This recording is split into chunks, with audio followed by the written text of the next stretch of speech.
निर्णीतम निश्चित सत्य हरि भगवान श्री कृष्ण का नामो पवित्र नाम अनु किसी के पीछे सदैव कीर्तनम कीर्तन।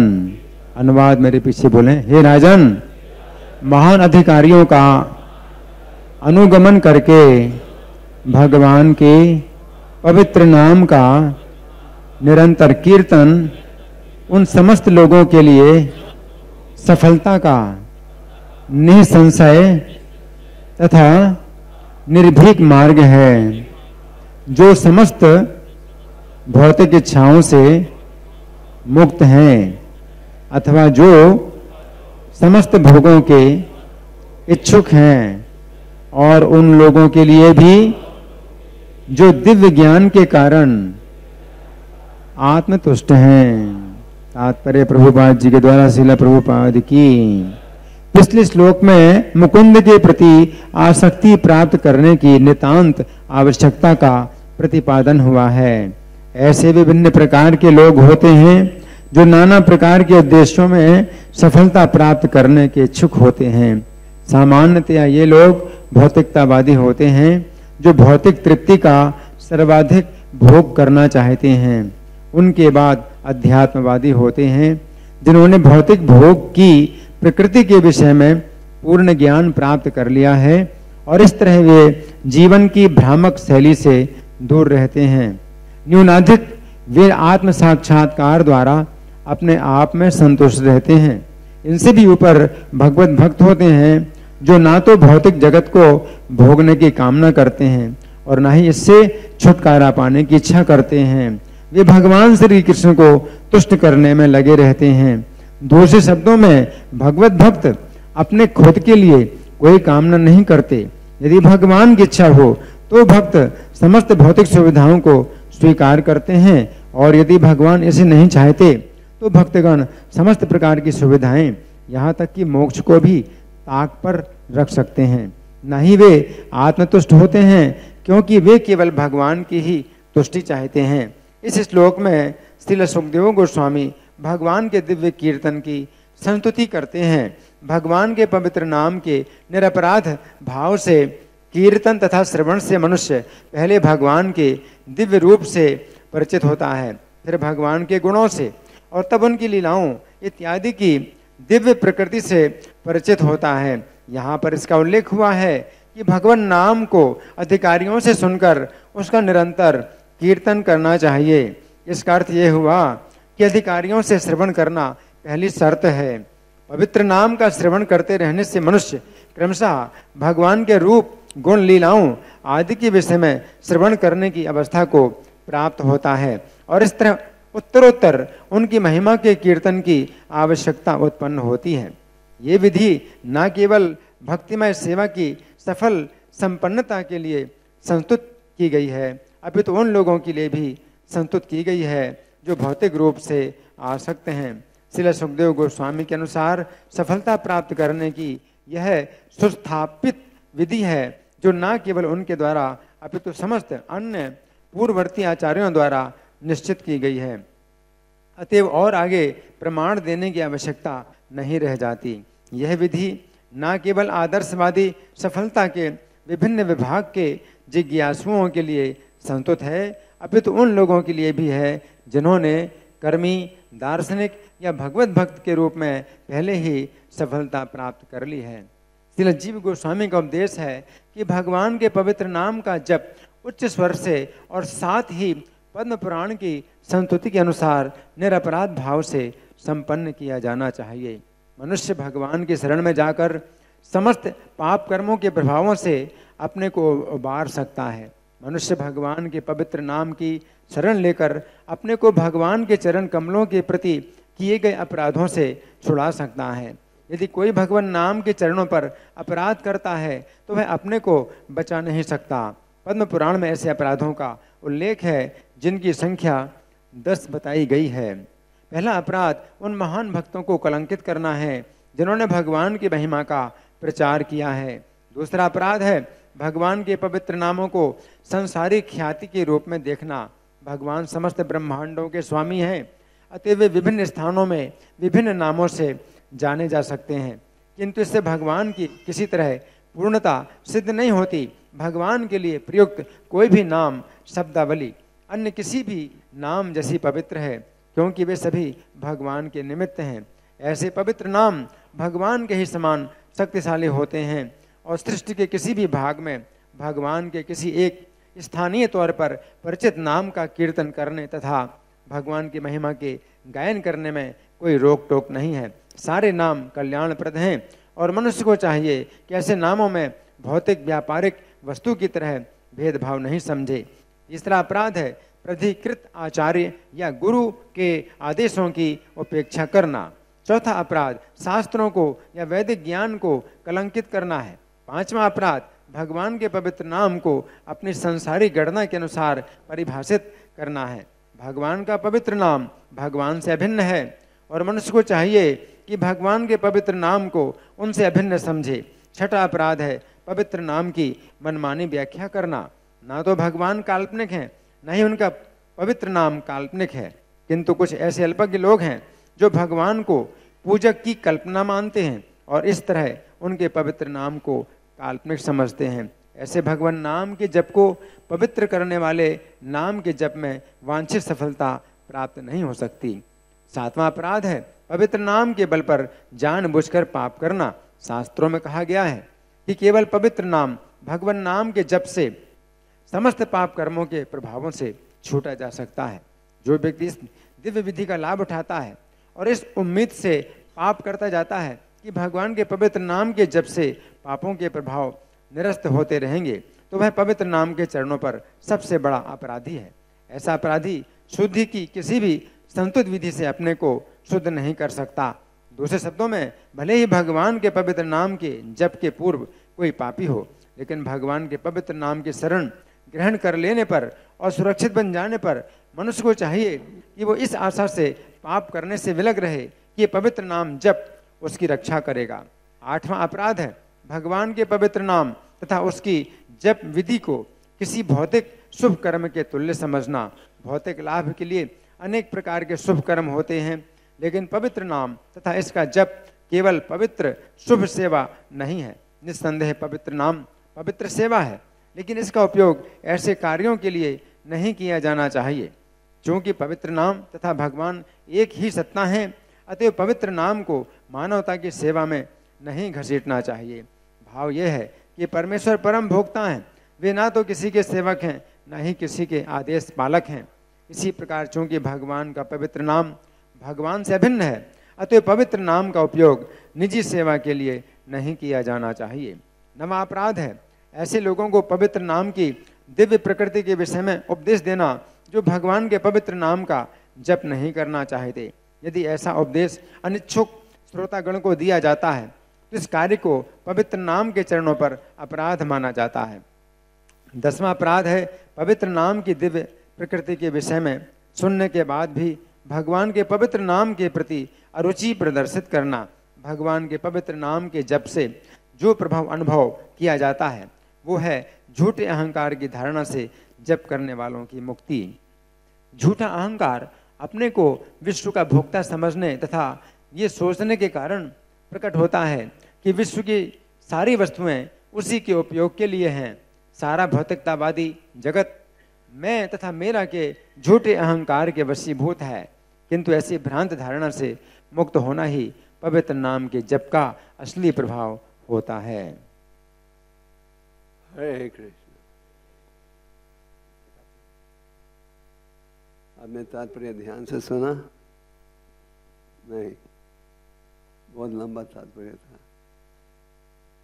ओम ज्ञानतिमिरन्धस्य ज्ञानाञ्जनशलाकया चक्षुरुन्मिलितं येन तस्मै श्रीचैतन्यमनोभीष्टं स्थापितं येन भूतले स्वयं रूपा कदा मह्यं ददाति स्वपदान्तिकं वन्देऽहं श्रीगुरो श्रीयुतापदकमलं श्रीगुरून् वैष्णवंश्च श्रीरूपं सगजतां सहगना रघुनाथं तं सदेवं साद्वैतं सवधूतं परिजनसहितं कृष्ण चैतन्यदेवं श्रीराधा कृष्ण पदान् सहगना ललिता श्री विशाखान्वितं हे कृष्णा करुणा सिंधु दीनबंधु जगतपते गोपेशा गोपिका कांता राधा कांता नमोस्तुते तप्त कांचना गौरांगी राधे वृंदावनेश्वरी वृषभानुसुते देवी प्रणमामि हरिप्रिय वाञ्छाकल्पतरुभ्यश्च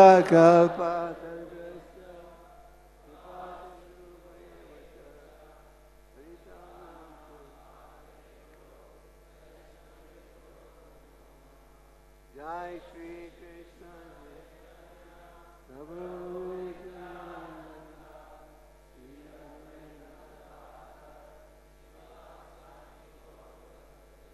हरे कृष्ण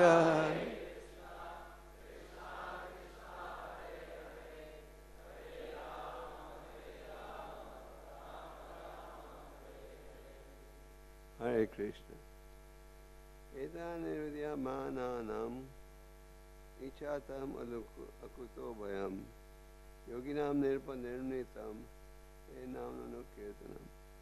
तो ये श्रीमद् भागवतम का बड़ा प्रसिद्ध श्लोक है और क्योंकि इस हफ्ते हम वर्ल्ड होली नेम वीक मना रहे हैं तो रोज ऐसा श्लोक चुना जा रहा है जिसमें खास इनाम का संदेश दिया जा रहा है। और भागवतम के और चैतन्य चरितामृत के 50 श्लोक हैं जिनमें ये हरिनाम की महिमा का उपदेश दिया जा रहा है।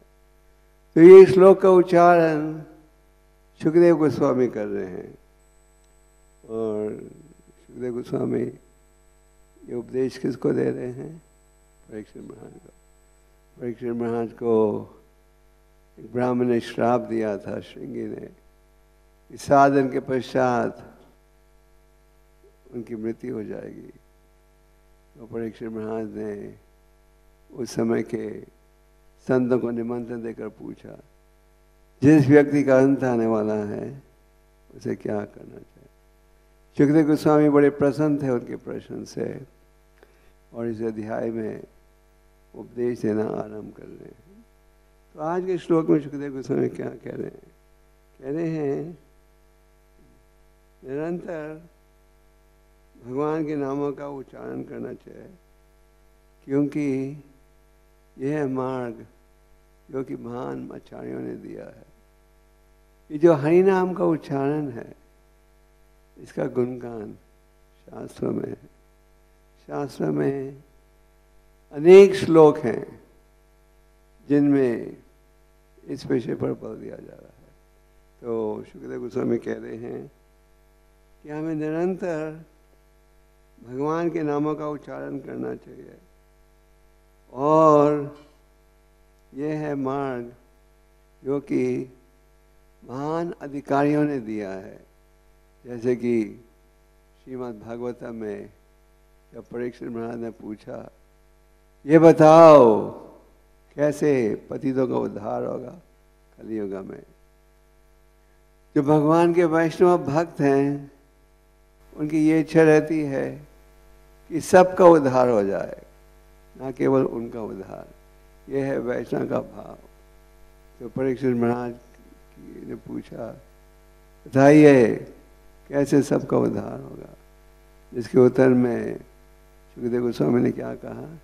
कले दोषे निर राजन, हे राजा कलियुग में दोष ही दोष है, पर एक गुण है, कितना देव कृष्ण से मुक्त संघर्ष से परम जाए, वो है हरि का नाम।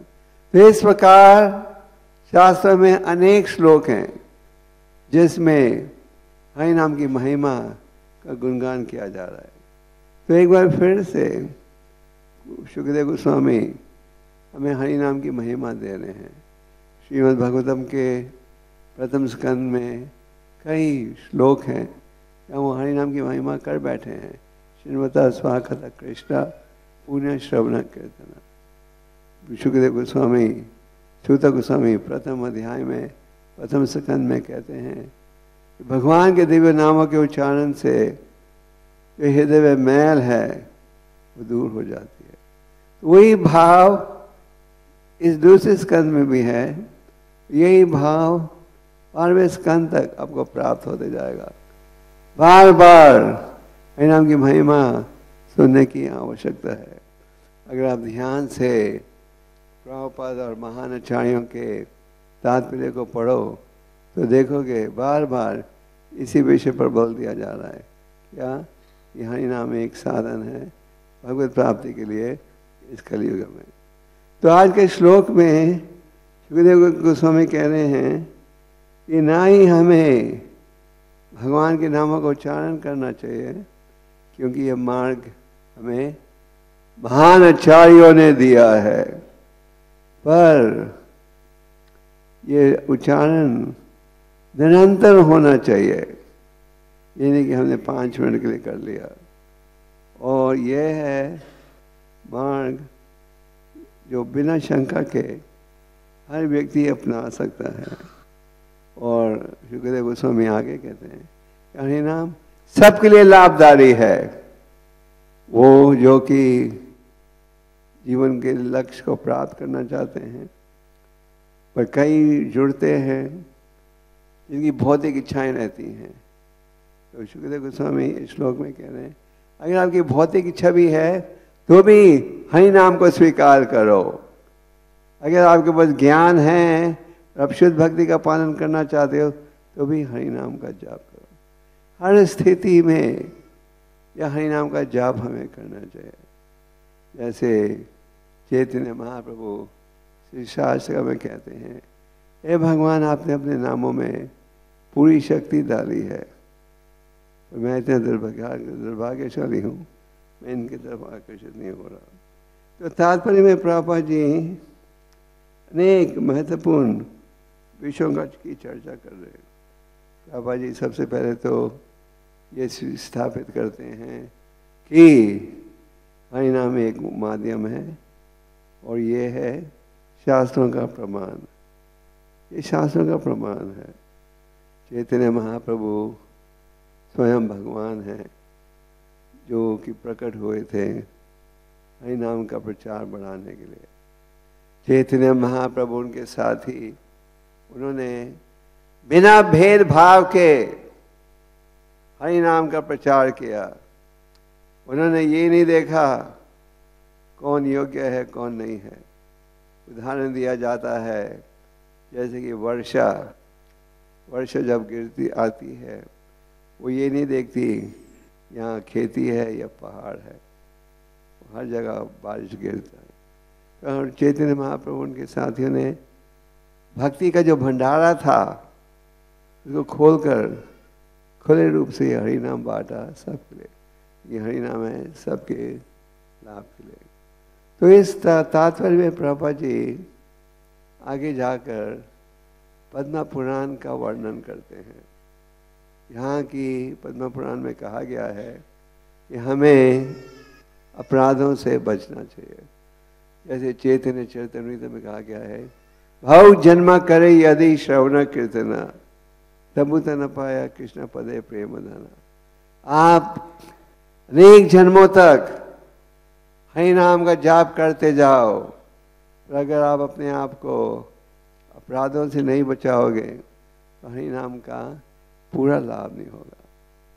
हरि नाम के उच्चारण के विषय में कहा गया है कि हम हरि नाम का जाप 3 स्टेजेस में कर सकते हैं। पहला है अपराध नाम भाषा और शुद्ध नाम।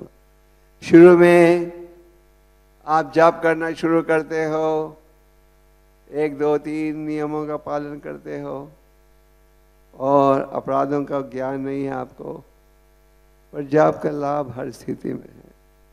आपको शायद याद होगा, कई साल पहले जब प्रभुपाद जी भारत में आए थे अपने विदेशी भक्तों के साथ, प्रभुपाद जी बड़ा पंडाल कर रहे थे। आपके दिल्ली में भी LIC ग्राउंड में पंडाल हुआ था, 25-30 हज़ार लोग रोज आ रहे थे, क्योंकि पहली बार था कि भारतीयों ने देखा कि विदेशी वैष्णव और वैष्णवों को। तो उन दिनों में एक फिल्मी कलाकार ने एक फिल्म बना ली जिसका नाम था हरे कृष्ण, यानी हरे राम हरे कृष्ण। और उस फिल्म में दिखाया था, अच्छी चीज फिल्म में ये थी, पूरे फिल्म में हरे कृष्णा धुन बज रही थी। गलत संदेश ये था कि उन्होंने दिखाया कि ये भंग लेते हैं और फिर भंग के प्रभाव में आकर हरिनाम का कीर्तन करते हैं। तो ये फिल्म रिलीज हुई थी कोई 1972-1973 में। प्रभुपाद जी भारत आए थे विदेशी भक्तों के साथ 1 या 2 साल पहले। तो मैं प्रभुपाद जी को मिला था बॉम्बे में। मैंने कहा इस फिल्म से इस्कॉन का नाम खराब हो जाएगा, क्योंकि वो दिखा रहे हैं कि हम भंग लेते हैं और फिर हरिनाम करते हैं। तो प्रभुपाद जी ने कहा no, nothing will be lost, people will hear the holy name and benefit. तो ये है, हालांकि उन्होंने संदेश गलत रूप से दिखाया था। जब भी हरिनाम में इतनी शक्ति है, किसी स्थिति में भी आप उसको सुनोगे, उच्चारण करोगे, उसका लाभ है। ये है पहला स्टेज, ऑफेंसिव स्टेज। जब हम भक्तों के संग में आते हैं, शास्त्र में साधु संग पर बल दिया जाता है। जब हम ग्रंथों का अध्ययन आरंभ करते हैं, फिर हम ये समझ पाते हैं कि 10 नाम अपराध हैं जिनका हम रोज मंदिरों में उच्चारण करते हैं। चाहे आप नए भक्त हो या पुराने भक्त हो, चाहे आप ब्रह्मचारी हो या गृहस्थ या सन्यासी, हम सबको इन नामों से, इन नाम अपराधों से बचने का प्रयास करना चाहिए। तो सेकंड स्टेज है नाम भाषा। आप प्रयास कर रहे हो अपराधों से बचने के लिए। तात्पर्य में प्रभुपाद जी ने 10 नाम अपराधों का वर्णन किया है। पहला अपराध था उन व्यक्तियों की निंदा करना जिन्होंने जीवन अर्पण किया है भगवान की सेवा में। बार बार आप शास्त्र में पढ़ते हो कि हमें ईर्ष्या और द्वेष से बचना चाहिए। जब तक ईर्ष्या और द्वेष रहेगा हृदय में, महाप्रभु ने अमोघा से कहा, जब तक भगवान वहाँ निवास नहीं करेंगे। दूसरा है देवताओं को परम भगवान के समान समझना। हम इस देश में सोचते हैं सारे भगवान एक ही हैं, और शास्त्र में कहा गया है ईश्वर पारमा कृष्ण सचिदानंद विग्रह राधे राधे गोविंदा कर्ण कर्ण। तो शास्त्र में स्पष्ट कहा जाता है कृष्ण भगवान परम भगवान है, कृष्ण अतियो भगवान स्वयं। तीसरा नाम अपराध है गुरु अवज्ञा, गुरु को साधारण व्यक्ति समझना या आदेश का पालन नहीं करना। चौथा है वैदिक शास्त्रों का खंडन करना, ये सोचना कि इस कलयुग में वैदिक शास्त्रों का कोई प्रभाव नहीं, आज के वातावरण में, इस आधुनिक युग में वैदिक शास्त्रों का कोई आवश्यकता नहीं, महान अपराध है। फिर आगे ये सोचना कि ये जो शास्त्रों में हरि नाम की महिमा है ये भी अपराध है। ये कई बार लोग सोचते हैं हरि नाम में इतनी शक्ति नहीं हो सकती, हरि नाम में ये तो इस्कॉन वाले बड़ा चढ़ा कर रहे हैं। नहीं, तो ये सोचना कि हरि नाम की महिमा का गुणगान जो है ये गलत है, ये भी महान अपराध है। फिर आगे प्रभुपाद जी तात्पर्य में खास करके 7वें नाम अपराध पर बल दे रहे हैं। प्रभुपाद जी कहते हैं ये सोचना कि मैं दीक्षित हूँ, हरि नाम का जाप मैं करता हूँ, तो अगर मैं पाप भी करूँगा तो भगवान को माफ़ करना ही पड़ेगा। हरि नाम के जाप के बल पर अपराध करना। आज के तात्पर्य में प्रभुपाद जी समझा रहे हैं ये बड़ा भयंकर अपराध है। ये सोचना कि जब हम अज्ञानता में अपराध करते हैं, भक्ति में आने से पहले अपराध करते हैं तो अलग बात है। और जब हम भक्ति में आने के बाद, दीक्षा के बाद, ज्ञान के बाद पाप करते हैं, उसका अलग परिणाम है। इसलिए हमें सातवें नाम अपराध से बचना है। ये नहीं भाव होना चाहिए क्योंकि हम हरि नाम का जाप कर रहे हैं, ये करेंगे गलत कार्य तो भगवान को माफ करना पड़ेगा। तो इस प्रकार हमें इन 10 नाम अपराधों से बचने का प्रयास करना चाहिए। हरि नाम का लाभ हर स्थिति में है। जैसे तात्पर्य में कहा जा रहा है, हरि नाम का अगर हम पूरा लाभ उठाना चाहते हैं, हमें बड़े ध्यान से हरि नाम का जाप करना चाहिए। तो प्रभु जी इस विषय पर बल दे रहे। तो हरि नाम की महिमा शास्त्रों में है और प्रभु जी ये कह रहे हैं हमें हरि नाम का जाप अपराध रहित करना चाहिए। और अपराध रहित करने का प्रयास करोगे तो भगवान अवश्य ही सहयोग देंगे। तो हरि नाम ही असली उपाय है सब समस्याओं के लिए। और हरि नाम का के विषय में अनेक श्लोक हैं जो हम आपको पढ़कर सुनाएंगे थोड़ी देर में, इसमें हरि नाम की महिमा का गुणगान किया जा रहा है। हरि नाम के माध्यम से हृदय की मैल दूर होती है। काम, क्रोध, लोभ, मोह, मद मत्सर्य के प्रभाव में हम सब हैं। इन्हें क्या कहा जाता है? अनर्थ। अनर्थ का अर्थ है जिसकी आवश्यकता नहीं। जिस प्रकार एक बीमार व्यक्ति को अगर आप भोजन देते हो तो उसका टेस्ट उसे नहीं अनुभव होगा, उसी प्रकार इन अनर्थता के कारण हम हरि नाम का मीठापन महसूस नहीं कर सकते। उपदेशामृत के 7वें श्लोक में रूप गोस्वामी जी कहते हैं भगवान के जो नाम हैं चीनी जैसे मीठे हैं। सबको मीठापन अच्छा लगता है।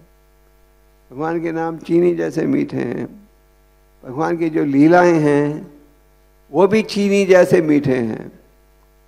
पर क्योंकि हमारे जीभ में अविद्या की बीमारी है, इसलिए हम इसका मीठापन महसूस नहीं कर सकते।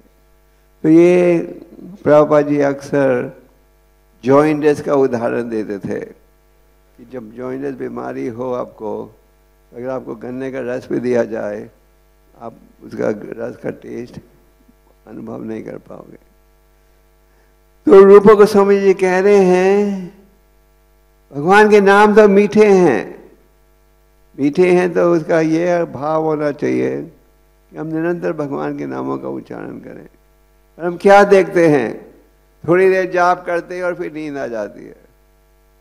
थोड़ी देर जाप करते और दिल कहता है कुछ और करो, और बड़ी जबरदस्ती के साथ जाप करते हैं। क्यों? क्योंकि हमारे हृदय में ये भौतिक आकर्षण है, और ये भौतिक आकर्षण हम अनुभव करते हैं काम, क्रोध, लोभ, मोह, मद मत्सर्य के प्रभाव के कारण। तो क्या कोई उपाय है? ये बड़ी समस्या का उपाय है।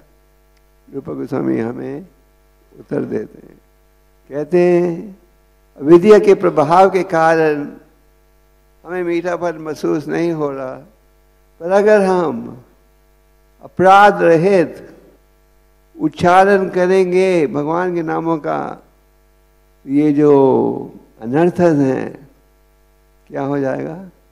वो दिन पे दिन कमजोर होते जाएंगे और अंत में नष्ट हो जाएंगे। इसीलिए चैतन्य महाप्रभु सिख शास्त्र के बिल्कुल पहले श्लोक में क्या कहते हैं? चेतो दर्पण मार्जनम। जिस प्रकार आईने की धूल को आप दूर कर सकते हो साफ कपड़े के साथ, ये जो हमारा भौतिक आकर्षण है ये नष्ट हो सकता है हरि नाम के उच्चारण के द्वारा। तो और ये आप खुद भी अनुभव कर सकते हो।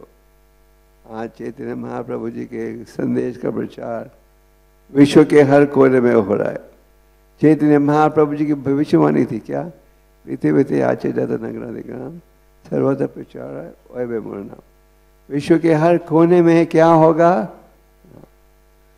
जैसे मैंने आपको कुछ समय पहले कहा, 4 दिन पहले बॉम्बे मीरा रोड में प्रभुपाद जी की कृपा से बहुत ही सुंदर मंदिर का निर्माण हुआ, श्री राधा गिरधारी मंदिर का। इस प्रकार सारे विश्व में मंदिरों का निर्माण हो रहा है। आज इस्कॉन के 600 से अधिक केंद्र हैं विश्व में और भक्तों की संख्या हर विश्व कोने में है। क्यों? यह हरि नाम जो है पूरे मानव समाज के लिए है। ये नहीं सोचना चाहिए कि हरि नाम केवल हिंदुओं के लिए है या भारतीयों के लिए है। चैतन्य महाप्रभु ने की भविष्यवाणी थी कि विश्व के हर कोने में हरि नाम का उच्चारण होगा। तो हम खुद देख सकते हैं क्या कि हरि नाम के उच्चारण से किस प्रकार हृदय की मैल दूर हो जाती है। एक समय प्रभुपाद जी से किसी ने पूछा, आप कुछ चमत्कार कर सकते हो? प्रभुपाद जी ने कहा, नहीं, कोई चमत्कार तो मैंने नहीं कर सकता। कोई चमत्कार किया है आपने? नहीं, एक चमत्कार मैंने किया है। उस व्यक्ति में बड़ी जिज्ञासा थी, क्या चमत्कार किया है? प्रभुपाद जी ने कहा, मैंने हजारों बच्चों को शुद्ध ब्राह्मण बना दिया है। तो ये प्रभुपाद जी ने किस प्रकार से बनाया? हरि नाम के बल पर। जब प्रभुपाद जी अमेरिका गए थे पहली बार, तो हरि नाम को लेकर, तो प्रभुपाद जी जब न्यूयॉर्क में थे तो टॉमकिंस स्क्वायर पार्क जाते थे हरि नाम करने के लिए। तो उस समय कई स्वामी भारत के न्यूयॉर्क में थे। उन्होंने कहा, ये भक्तिदादा स्वामी कैसा स्वामी है? हमने तो कभी देखा ही नहीं कोई हरि नाम कीर्तन करता है न्यूयॉर्क के पार्कों में। प्रभुपाद जी पार्क में जा रहे थे और एक ढोलकी लेकर और कीर्तन करने लगे और उसके माध्यम से ऐसे ऐसे भक्त जुड़े। तो पर दूसरे स्वामी कह रहे थे, ये स्वामी का काम थोड़ी है पार्क में जाना और कीर्तन करना। तो चैतन्य महाप्रभु जी ने प्रचार कैसे किया? इसी माध्यम से। तो चैतन्य महाप्रभु दक्षिण भारत की यात्रा कर रहे थे, पूरी प्रजा को उन्होंने आकर्षित कर दिया था किसके प्रति? या हरि नाम के प्रति। तो हरि नाम ही एक उपाय है। हरि नाम एव केवलम कलो नस्तेव नस्तेव नस्तेव भगवती। हरि के नाम यही एक उपाय है। आप स्वयं अनुभव कर सकते हो कि जब आप हरि नाम का जप करते हो ध्यान से, अपराध रहित, तो आपका आध्यात्मिक उत्साह ऊंचा रहता है और माया का आकर्षण कहाँ रहता है? नीचे। जब आप जाप नहीं करते ध्यान से और आप साधना भक्ति का पालन नहीं करते, तो क्या अनुभव होता है? माया का आकर्षण बढ़ जाता है, भक्ति का आकर्षण घट जाता है। आप खुद अनुभव कर सकते हो। तो हरि नाम जो है भगवान के नामों से अभिन्न है। नामा चिंतामणि कृष्ण चैतन्य रास विग्रह पूर्ण शुद्धो नित्य मुक्तो भिन्नात्वम नाम नामिना। भगवान के जो नाम हैं चिंतामणि परस पत्थर जैसे हैं। जो व्यक्ति ज्ञान से अज्ञान से ले उसे लाभ ही होगा। पूर्ण शुद्ध हो नित्य मुक्त हो, पूर्ण हो, complete in all respect. Hari नाम के अलावा और किसी मंत्र की आवश्यकता नहीं। हमें ये नहीं सोचना चाहिए हमें हरि नाम चाहिए, साथ में दूसरे मंत्र भी चाहिए। हरि नाम ही। समय है तो ज़्यादा करो। जैसे मैं कई बार बोल चुका हूँ, प्रभुपाद जी ने जब पहला केंद्र खोला था न्यूयॉर्क में, उन्होंने भक्तों को आदेश दिया था 64 माला करने के लिए। ये थी उनकी हार्दिक इच्छा। और जो उन्होंने जब देखा कि भक्त 64 माला नहीं कर पाते, उन्होंने कहा 32 माला का। जब उन्होंने देखा 32 माला भी नहीं कर पा रहे, उन्होंने कहा 16 और नो लेस। तो कहने का तात्पर्य यह है कि अगर आपके पास ज़्यादा समय है तो दूसरे मंत्र के बजाय अधिक मात्रा में हरि नाम का उच्चारण करो, क्योंकि जैसे आज के श्लोक में कहा जा रहा है निरंतर हरि नाम का जाप, और निरंतर हरि नाम के जाप में कई भक्तों के उदाहरण हैं, जिनमें सबसे प्रसिद्ध उदाहरण है नामाचार्य हरिदास ठाकुर का। नामाचार्य हरिदास ठाकुर की कुछ दिन पहले हमने हरिदास ठाकुर का तिरुभाव तिथि मनाई थी। हम हरिदास ठाकुर की लीला तो हम सुनते आए हैं। दिन में कितनी बार जाप करते थे? 3 लाख बार। जन्म हुआ था मुसलमान खानदान में, उसके कई कारण हैं। एक है जब ब्रह्मा जी ने भगवान के ग्वालों और बछड़ों को चुराया था, ब्रह्मा जी उनकी लीला देख रहे थे। ब्रह्मा जी ने देखा अघासुरा राक्षस का वध कर दिया, वो देखना चाहते थे इस बालक में कितनी शक्ति है। और फिर उन्होंने देखा कि 1 साल के पश्चात भगवान ने अपना विस्तार कर लिया। फिर जब उन्हें पता लगा ये भगवान प्रकट होंगे गौरांग महाप्रभु के रूप में, तो उनकी इच्छा भी थी कि मैं भी प्रकट हूँ, पर कोई पतित के रूप में। उनको डर था कि मेरे में घमंड नहीं आ जाए। तो भगवान ने उन्हें ऐसा जन्म दिया जहाँ वो एक रूप से नीची जाति के थे। फिर भगवान ये भी दिखाना चाहते थे कि मेरा भक्त चाहे नीची जाति में जन्म ले या ऊंची जाति में, कुछ अंतर नहीं है। क्या है आवश्यक? सेवा भाव। तो हरिदास ठाकुर जिनका जन्म जैसे आप जानते हो मुसलमान खानदान में हुआ था, नीची जाति में था, पर क्योंकि उन्होंने हरि नाम अपनाया था उन्हें नामाचार्य कहा जाता है। और चैतन्य महाप्रभु जी खुद जाते थे उन्हें मिलने के लिए। तो हरिदास के उदाहरण से हमें बड़ी गहरी शिक्षा मिलती है। आप देखते हो कि जब वो वैश्य आई थी रामचंद्र खान के कहने पर उन्हें आकर्षित करने के लिए, तो हाँ, तो क्या क्या हुआ? वैश्य रामचंद्र खान सोचता था इस हरिदास को इतना आदर मिल रहा है, मुझे कोई पूछता ही नहीं। उसने सब वैश्यों को बुलाया, कौन इसे विचलित करेगा? सब वैश्यों ने कहा हरिदास तो बहुत ऊंचे कोटि का संत है, हम नहीं कर सकते, प्रयास भी नहीं करेंगे। एक खूबसूरत वैश्य ने कहा नहीं, मैं प्रयास करूंगी और जरूर उसे आकर्षित कर लूंगी।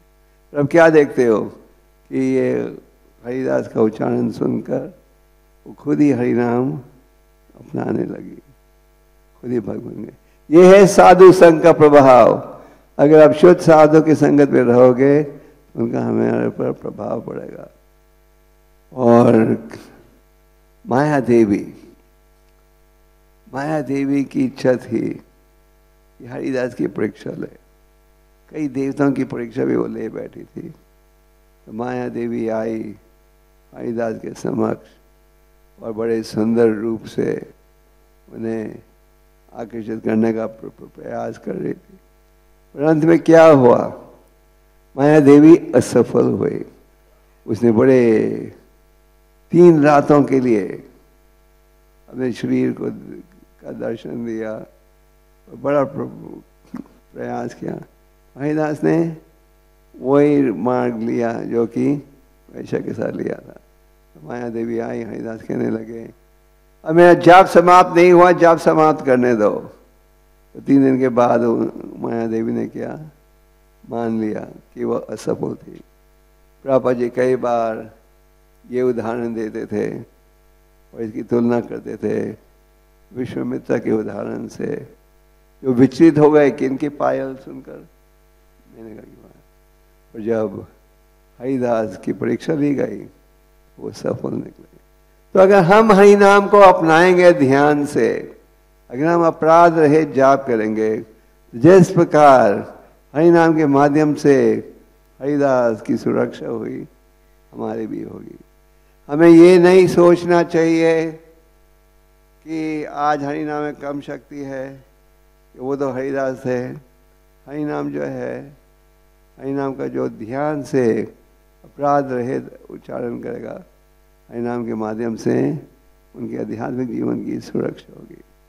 प्रभुपाद जी गीता कहते हैं, गीता में भगवान कहते हैं 9वें अध्याय में, असली महात्मा कौन है? सततम कीर्तयन्तम।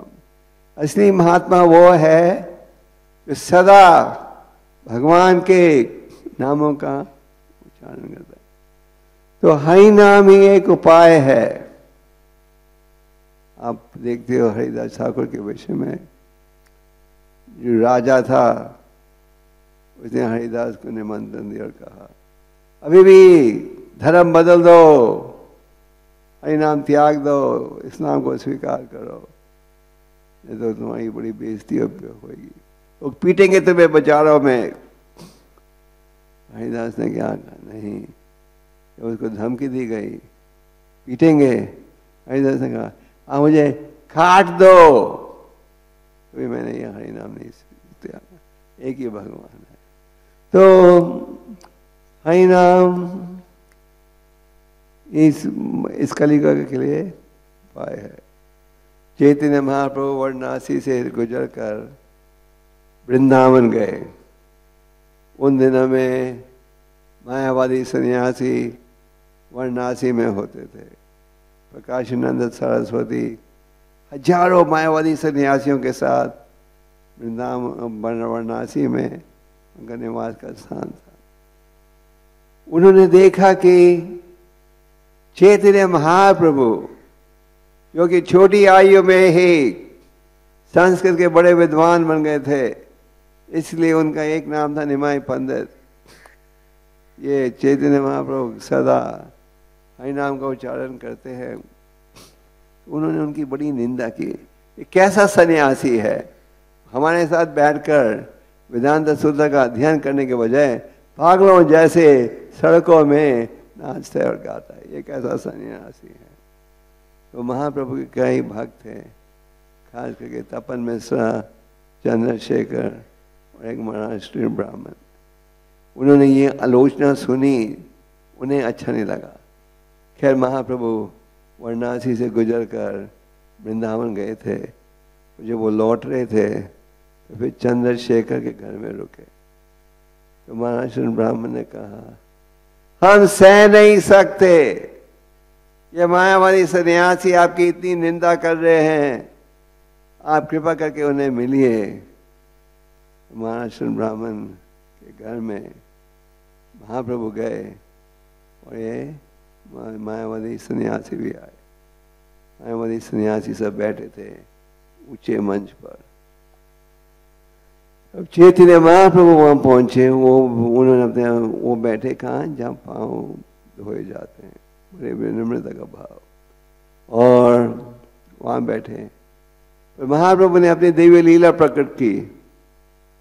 ये ऊंचे मंच पर जो सन्यासी बैठे थे, उन्होंने देखा कि महाप्रभु के चेहरे से लाखों लाखों सूर्य की रोशनी का प्रभाव आ रहा था। तो वो समझ गए ये कोई साधारण सन्यासी नहीं है। खैर प्रकाशानंद सरस्वती, उन्होंने सेवा की, महाप्रभु के हाथ को पकड़कर उन्हें ऊपर बिठा दिया। उन्होंने कहा कि तुम इतने बड़े विद्वान हो, हमारे साथ बैठकर वेदांत सूत्र का अध्ययन क्यों नहीं करते? क्या पागलों जैसे तुम नाचते हो गाते हो, ये तो पागलों का काम है। और महाप्रभु ने कहा, मेरे गुरु ने देखा और कहा, तुम मूर्ख हो, तुम्हारे में केवल यही योग्यता है। किस चीज की? हरि नाम की योग्यता। फिर महाप्रभु और मायावादियों का वार्तालाप हुआ और अंत में महाप्रभु ने सबको प्रभावित कर दिया। क्या? कि हरि नाम ही असली उपाय है। सारे मायावादी क्या बन गए? वैष्णव बन गए। तो हरि नाम का जाप हम देख सकते हैं, हर व्यक्ति कर सकता है। कुछ दिन पे ये 2 हफ्ते पहले चाइना बीजिंग में इस्कॉन द्वारा वहाँ के सबसे बड़े ऑडिटोरियम में 5 दिन के लिए कीर्तन मेला हुआ था यहाँ, और हजारों लोग आए। जो इस्कॉन से नहीं जुड़े हुए वो भी आए, वो भी नाचने लगे हरिनाम सुनकर। ये हरिनाम ये उपाय है इस कलियुग के लिए, और हरिनाम है उपाय सबके लिए। तो हमें हरिनाम का जाप बड़े ध्यान से करना चाहिए। अगर हम ध्यान से करेंगे इसका बड़ा गहरा प्रभाव पड़ेगा। चैतन्य महाप्रभु ने अपने भक्तों को तो आदेश दिया था भक्ति संबंधित ग्रंथों की रचना करने के लिए। स्वयं चैतन्य महाप्रभु केवल 8 श्लोक छोड़ गए, जिनका उच्चारण आपके दिल्ली मंदिर में रोज सुबह आप करते हो। और शिक्षाशास्त्र में महाप्रभु बड़ा महत्वपूर्ण संदेश दे रहे हैं। चैतन्य दर्पण मार्जनम, जिसकी हम चर्चा कर बैठे हैं, महामंत्र के उच्चारण से हृदय की जो मैल है क्या होता है, दूर हो गई। अनंत बुद्धि वर्धनम, महामंत्र के उच्चारण से आपको असली आनंद भी प्राप्त होता है।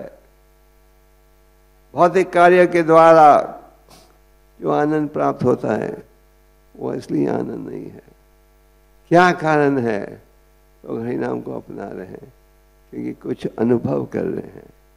भौतिक संसार में क्लेश ही क्लेश, और हरिनाम के माध्यम से आप असली आनंद अनुभव कर सकते हो। और सारे शास्त्र में, बाइबल में भी कहा गया thou shalt always chant the names of the Lord, सारे शास्त्र में ये कहा गया है कि भगवान के नामों का उच्चारण से केवल लाभ ही है। 1975 में प्रभुपाद जी ईरान में गए थे।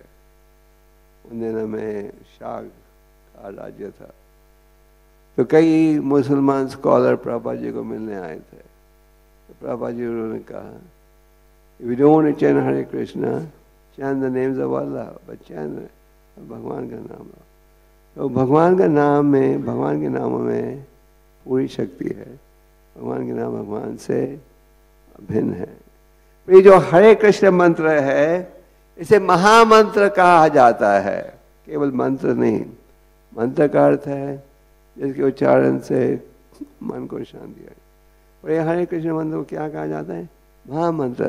सब मंत्रों में सबसे प्रसिद्ध मंत्र, और सबसे प्रसिद्ध मंत्र के उच्चारण से आप असली आनंद भी अनुभव कर सकते हैं। आनंद बुद्धि वर्धनम। चैतन्य महाप्रभु आगे कहते हैं, हे भगवान, आपने अपने नामों में पूरी शक्ति डाली है।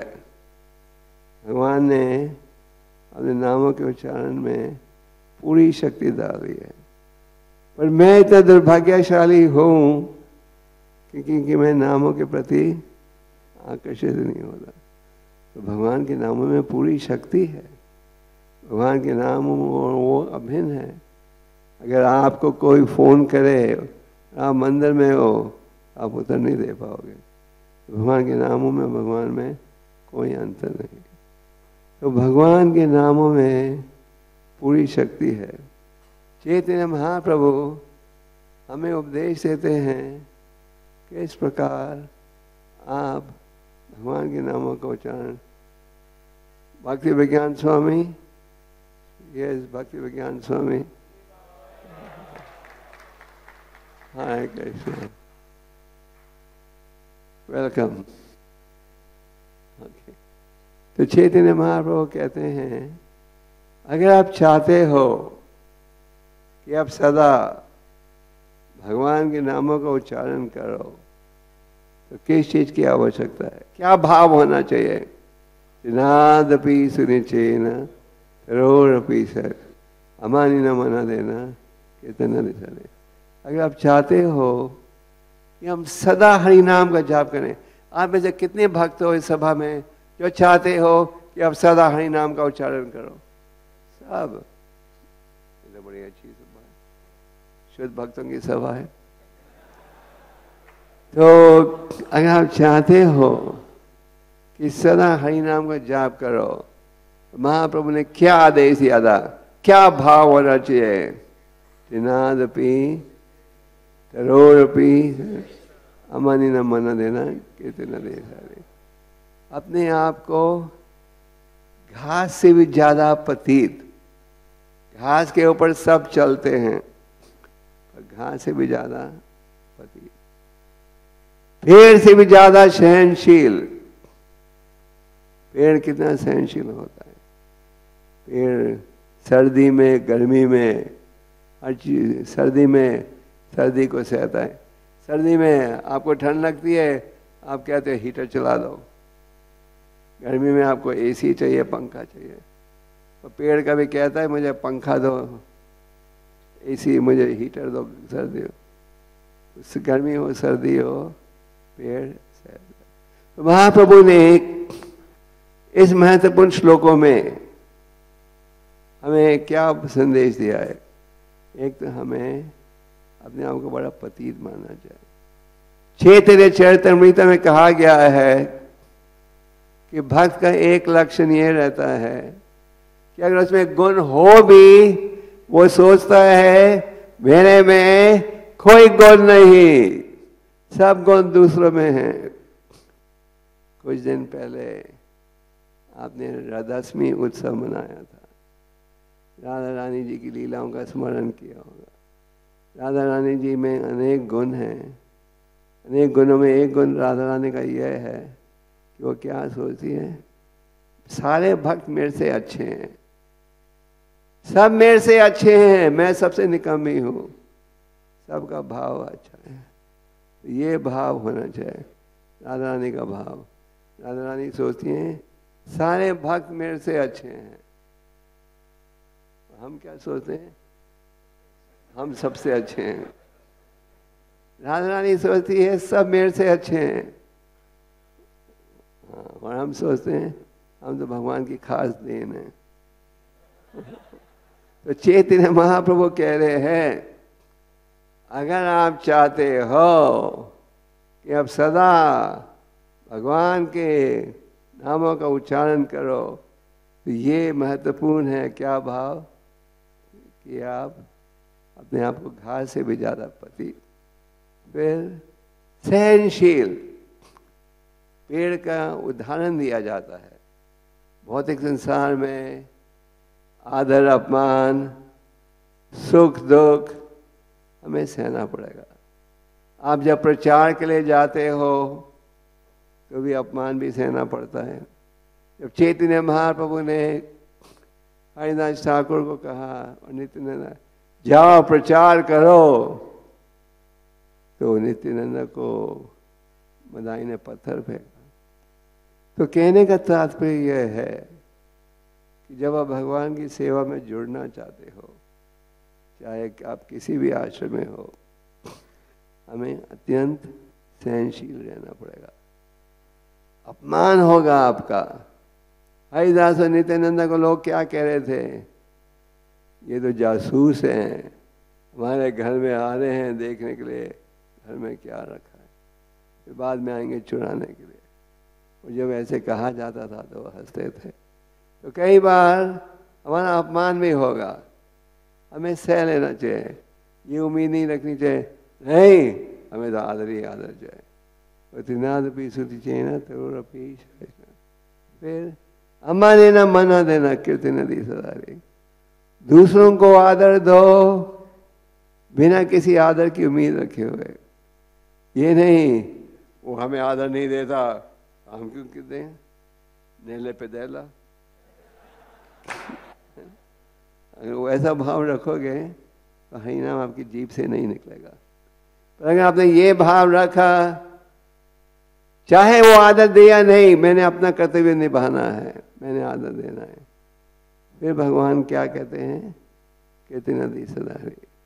तो कृष्णदास काविराज इस विषय की चर्चा करने के पश्चात कहते हैं ये श्लोक इतना महत्वपूर्ण है कि हमें इस श्लोक को हमारे गले में बांध देना चाहिए।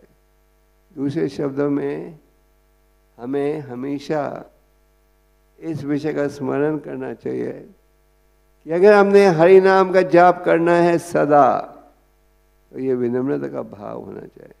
चाहे आप बड़े डिवोटी हो या छोटे डिवोटी, नए डिवोटी या पुराने डिवोटी, सब में ये विनम्रता का भाव होना चाहिए। और ये विनम्रता का भाव होगा, फिर आप सदा हरि नाम का जाप आसानी से कर सकोगे। नहीं तो आपके लिए संघर्ष रहेगा। अगर आपके मन में अहंकार है, सदा आदर की उम्मीद है, इज्जत की उम्मीद है, तो ये हरि नाम इतनी आसानी से नहीं निकलेगा। हरि नाम कहाँ से आ रहा है? वैकुंठ धाम से।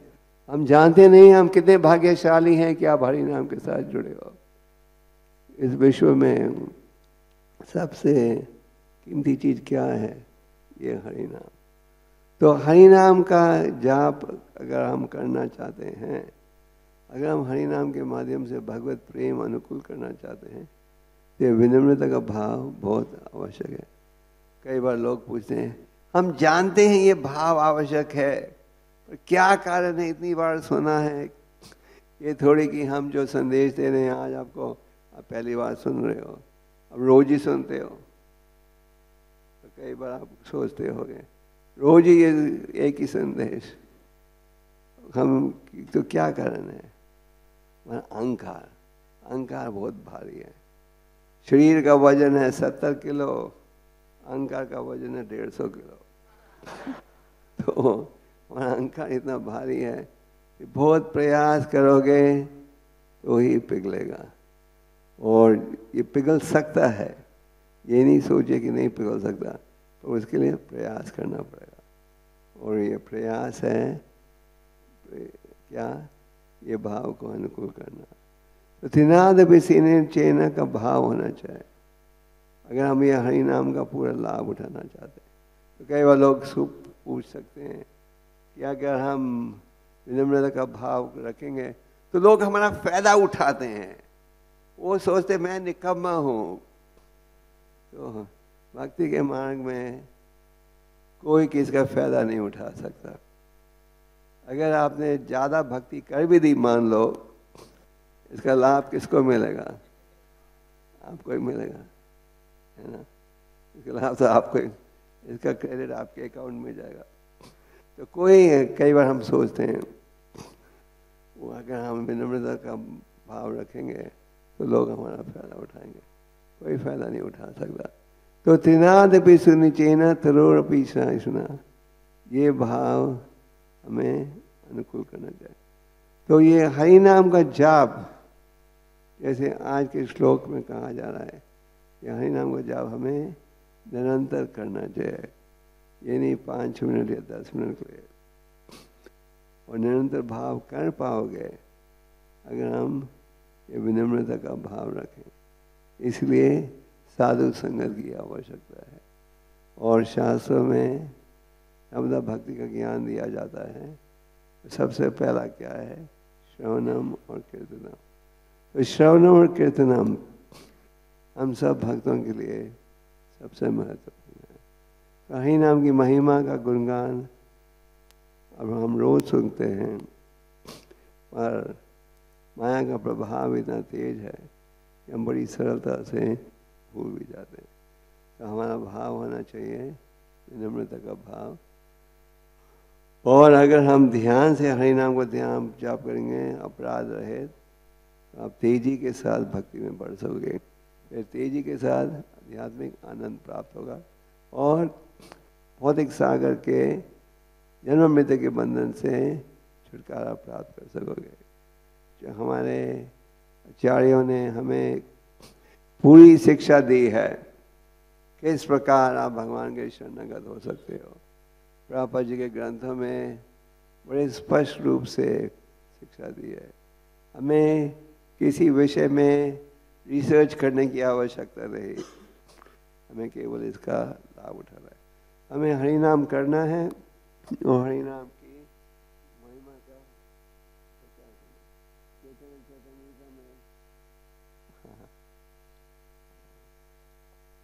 अनेक श्लोक हैं इसमें इसी विषय पर बल दिया जाता है। मैं 2-3 श्लोक पढ़ना चाहता था हरिनाम के विषय में, नाम विष्णु काले काले नारे धाम। इस कलयुग में हरि नाम के अलावा और कोई उपाय नहीं है। सारे वैदिक शास्त्रों का सार क्या है? भगवान का नाम। जब चैतन्य महाप्रभु प्रकाशानंद सरस्वती से चर्चा कर रहे थे, प्रकाशानंद सरस्वती कह रहे थे क्यों तुम वेदांत सूत्र का अध्ययन नहीं करते? महाप्रभु ने क्या कहा? सारे शास्त्रों का निर्णय क्या है? हरि नाम।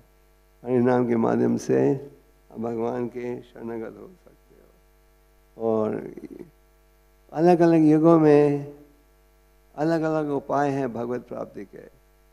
उदाहरण के लिए कृतय ध्याय तो विष्णु।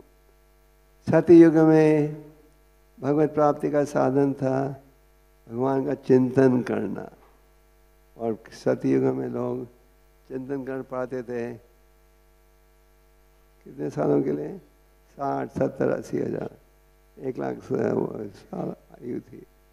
फिर आया त्रेता युग। त्रेता युग में क्या था साधन? बड़े बड़े यज्ञ जिसमें शुद्ध वस्तुओं की आवश्यकता थी। फिर आया द्वापर युग जिसमें क्या था साधन भगवत प्राप्ति का? भगवान के आर्च विग्रह की उपासना। लोग जब मंदिर जाते थे 1 तोला सोना लेके जाते थे भगवान के लिए। भगवान का आर्च विग्रह गहनों से सजा हुआ होता था। अगर आपको कहें आज अब मंदिर आना तो आइए, थोड़ा सोना जरूर लाइए साथ, आप कहें फिर साल में 1 दिन आएंगे। तो शास्त्र में कहा गया है जो लाभ सतयुग में भगवान के चिंतन द्वारा प्राप्त होता था, जो लाभ त्रेता युग में बड़े यज्ञों द्वारा प्राप्त होता है, जो लाभ द्वापर युग में भगवान के आर्च विग्रह की सेवा द्वारा प्राप्त होता है, वही लाभ इस कलयुग में प्राप्त हो सकता है। किस माध्यम से? हरि नाम के उच्चारण है। हरि नाम के माध्यम से प्राप्त हो सकता है। जैसे अगर कोई चीज़ बाजार में 1 लाख रुपए की बिक्री है, तो आपको वो 1 रुपए में कोई बेचे, सब खरीद लेंगे, है ना? तो भगवान ने इस कलयुग में भगवत प्राप्ति बहुत सरल बना दिया है, वो है हरि नाम। तो आज के महत्वपूर्ण श्लोक में, आज का श्लोक बड़ा महत्वपूर्ण है क्योंकि प्रभुपाद जी ने 3 पेज का तात्पर्य दिया है इस श्लोक के साथ। आज के महत्वपूर्ण श्लोक में ये स्थापित किया जा रहा है शुकदेव गोस्वामी के द्वारा कि हमें महान अधिकारियों की शिक्षा के आधार पर अपराध रहित हरि नाम का जाप करना चाहिए, और निरंतर ये होना चाहिए हमारा भाव। हरिदास ठाकुर का उच्चारण क्या था? निरंतर 192 राउंड्स एवरी डे।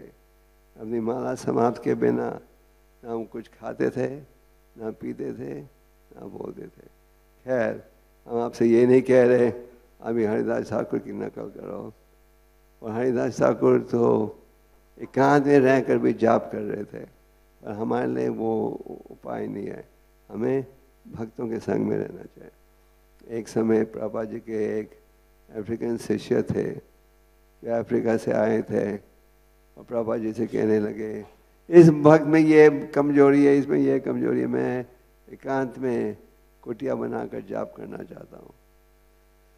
प्रभुपाद ने कहा नहीं, एकांत में नहीं रहो, जाप करने के लिए भक्तों के संग में रहो। वो जिद कर रहा था, प्रभुपाद के पास कोई उपाय नहीं था। तो उस भक्त ने मायापुर में कुटिया बनाई, थोड़े दिन जाप किया, उसके बाद कहाँ गया किसी को पता नहीं। तो कहने का तात्पर्य यह है कि हरिदास ठाकुर की हम नकल नहीं कर सकते, ये नहीं सोच सकते हरिदास ठाकुर ने कुटिया में अकेले बैठकर जाप किया था, हम भी वैसा करेंगे। नहीं, हमें भक्तों के संग में रहना है। साधु संग सर्वश्रेष्ठ सखाया। भक्तों में संग में रहकर जाप करोगे, कीर्तन करोगे तो ज़्यादा आनंद आएगा। तो आज के श्लोक का संदेश है, चाहे आपकी भौतिक इच्छा हो या ना हो, चाहे कोई भी कारण हो, हरि नाम को जरूर अपनाओ। तो शास्त्र में कहा गया है हरि नाम को अपनाना है और हरि नाम की महिमा का प्रचार करना है। जब हमारे भक्त हरि नाम में जाते हैं जैसे कि चैतन्य महाप्रभु अपने भक्तों को संकीर्तन के लिए भेजते थे। चैतन्य महाप्रभु ने अपना संकीर्तन आंदोलन आरंभ किया था शिवा संगम में, और चांद काजी ने प्रतिनिधि सिपाहियों को भेजकर उनका मृदंगा करता था, मृदंगा टुड़वा दिए थे। तो चैतन्य महाप्रभु ने संकीर्तन आंदोलन आरंभ किया था, और उनके प्रतिनिधि संकीर्तन बकायदा करते हैं। और प्रभुपाद ने भी अमेरिका जाकर संकीर्तन के माध्यम से ही लोगों को जोड़ा था इस संस्था के साथ। तो हम भक्तों के लिए संकीर्तन में जाना बड़ा महत्वपूर्ण है। जब आप संकीर्तन में जाते हो, जो ऊंचे आवाज में जाप कीर्तन करते हो, लोग दूर दूर तक सुनते हैं और सुनने में ही उनका लाभ आ जाता है। हरिनाम में इतनी शक्ति है, एक बार अगर कोई सुन भी ले तो इसका उसे लाभ पहुंचेगा। तो हरिनाम बड़ा महत्वपूर्ण प्रचार का कार्य है। और अक्टूबर 4 को संडे 1 बजे हरिनाम होगा। कहाँ?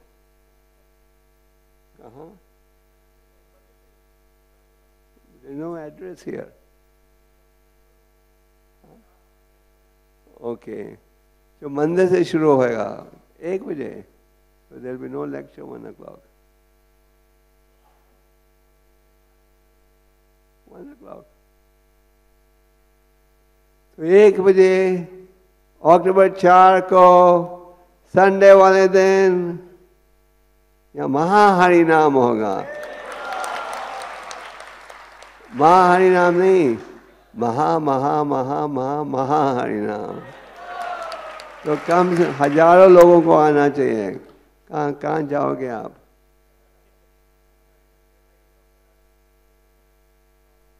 We should go to Karol Bagh or something where there's a big day. तो आप आओगे सब?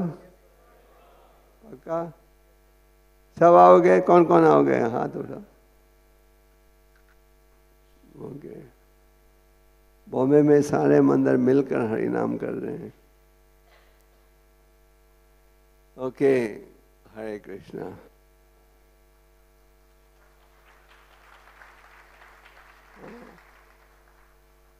कोई प्रश्न है किसी का?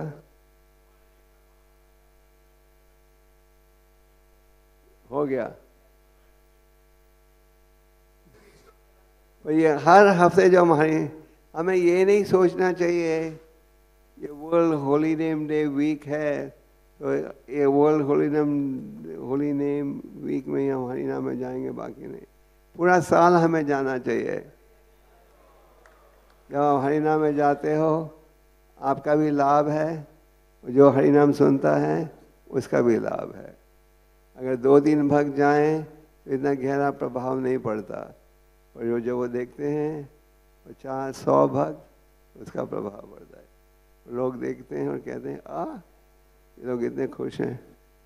मैंने पहले भी कहा था आपको, कोई 2 साल पहले हम रशिया में एक हॉल में प्रोग्राम कर रहे थे, और हमारे पड़ोस के हॉल में बॉलरूम डांसिंग, लड़के लड़के डांस कर रहे थे, शराब पी रहे थे और बैंड बज रहा था।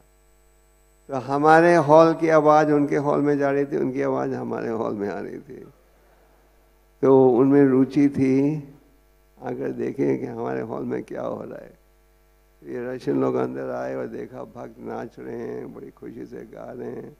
तो पूछने लगे, तुम लोग शराब नहीं पी रहे, लड़कियों के हाथ को नहीं पकड़ रहे, तो कैसे इतने खुशी में नाच रहे हो? तो हरि नाम के माध्यम से आप असली आनंद अनुभव कर सकते हैं। आप सब आइए अक्टूबर 4 को। हरे कृष्णा। और कोई any question? Stop now. Okay, Hare Krishna. निरंतरा श्रीमद् भागवतम की, जगत गुरु श्रील प्रभुपाद की, श्रील गोपाल कृष्ण गोस्वामी महाराज की।